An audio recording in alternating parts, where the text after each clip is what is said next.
네, 이어서 가톨릭 뉴스가 새롭게 마련한 코너 TV로 보는 가톨릭 평화신문 순서입니다.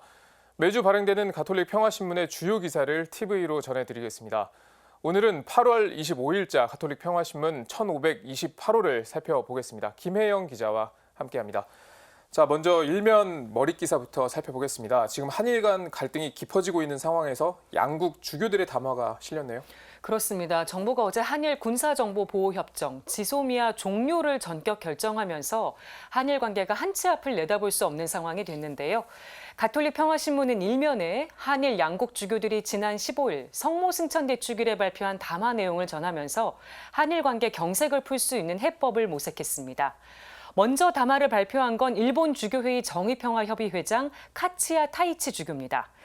카치야 주교는 문제의 핵심은 식민지 지배에 대한 가해 책임을 인정하지 않는 일본 정부의 자세와 또 이에 분노하는 한국인들의 마음 사이에 벌어진 틈에 있다고 지적했습니다. 그러면서 한일 정치 지도자들은 긴장을 높이기보다 성실하게 과거를 마주하고 또 당사자 입장에서 문제를 해결해야 한다고 촉구했습니다. 주교회의 정의평화위원장 백이현 주교도 담화를 내고 일본의 경제 제재는 새로운 폭력이며 과거에 저지른 불의에 대한 반성과 성찰을 외면한 처사라고 지적했습니다.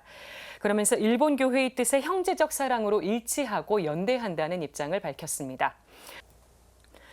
일면에는 담화를 발표한 두 주교의 사진과 함께 지난주에 일본군 위안부 기리밀 미사 봉헌 사진도 함께 실렸습니다.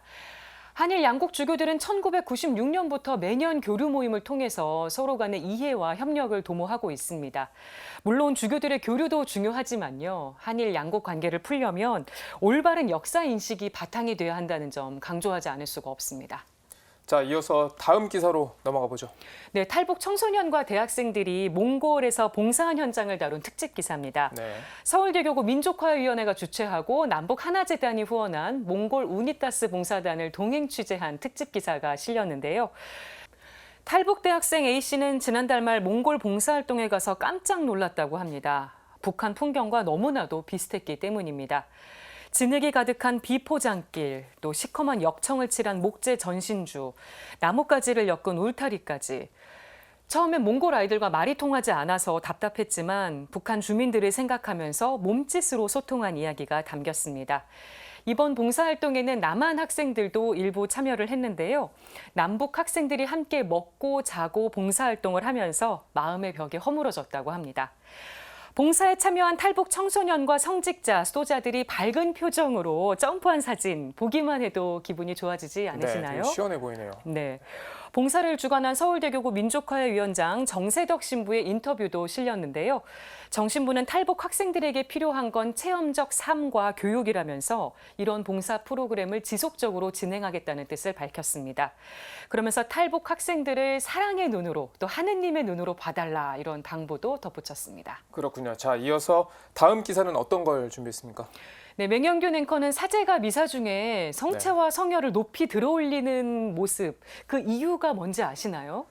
저는 알고 있습니다만 우리 시청자분들을 위해서 자세하게 김혜영 기자가 직접 설명해 주는 게 좋을 것 같습니다. 네, 성당에 나온 지 얼마 안 된 신자들을 위한 가톨릭 평화신문의 코너, 성당의 처음입니다만에 그 이유가 실려 있습니다. 같이 보시죠.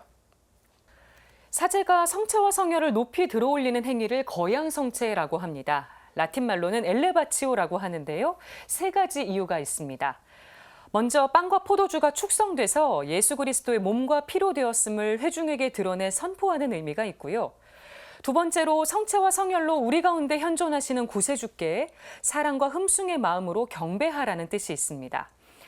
그리고 세 번째로 인간의 구원을 위해서 기꺼이 희생제물이 되신 예수 그리스도를 기억하며 합당하게 미사를 봉헌하자는 지향이 담겨 있습니다. 제대 위에 빵과 포도주가 있다고 해서 저절로 성체와 성혈이 되는 건 아닙니다. 반드시 사제의 성찬제정과 축성기도가 있어야 그리스도의 몸과 피로 변하는데요. 미사 때 축성된 성체를 높이 들어올리는 행위는 13세기 초 프랑스에서 시작됐다고 합니다.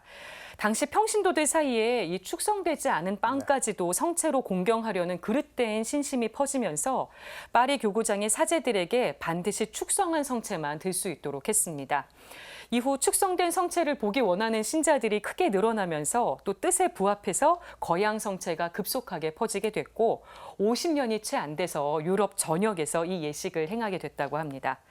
성당의 처음입니다만 코너는 초보 신자들을 위해서 마련됐지만 세례받은 지 오래된 신자들도 궁금했던 점을 풀 수 있는 코너입니다. 앞으로 TV로 보는 가톨릭 평화신문 코너를 통해서 꼼꼼하게 기사를 전해드리도록 하겠습니다. 네, 지금까지 TV로 보는 가톨릭 평화신문 김혜영 기자와 함께했습니다. 잘 들었습니다.